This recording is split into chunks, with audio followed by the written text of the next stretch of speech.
is no place for women in pro-life advocacy.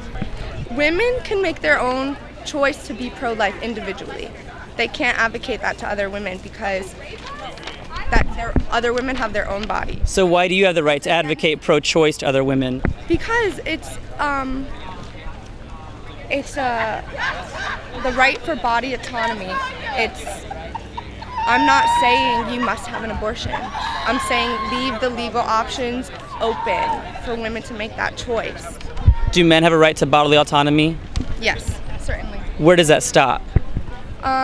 The minute they ejaculate into a woman and there's a baby growing in her body. If a man does impregnate a woman and he wants the abortion, she refuses and wants the child and gives birth to the child, should the man be forced to pay child support in your opinion? Yes. And there's legal contracting that can be done to figure that out. If they want to make a legal agreement about who's giving money to a child, I mean, that has no relevancy to if somebody in the partnership wanted an abortion. But see, it seems to me to be inequality because you're saying that if a mother decides she doesn't want the child, she can kill the child, walk away, bodily autonomy, but the man is obligated to pay for that child financially even if he doesn't want the child. How should he be forced to take care of that child if the mother's not forced to take care of her? You have all of your pro-life vocabulary all over here, but... Well, I'm using your vocabulary of bodily autonomy. That's your word that you brought in. Right, but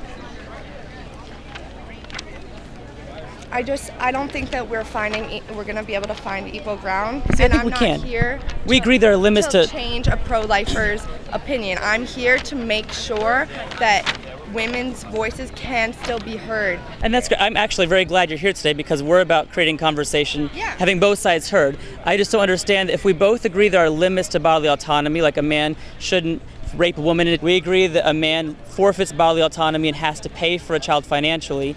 I don't see why we don't apply that same rule to women and say your bodily autonomy ends when you're going to kill a human being. Why aren't we fair across the board and say men and women both lose bodily autonomy when they create a baby? Listen, you can keep that baby if you want to. If there's a scientific way for you to get it in your body, I'm for it. It's just not in our anatomy right now for men to have children, so a woman doesn't have to sacrifice her body for 9 months. There is no place for women in pro-life advocacy.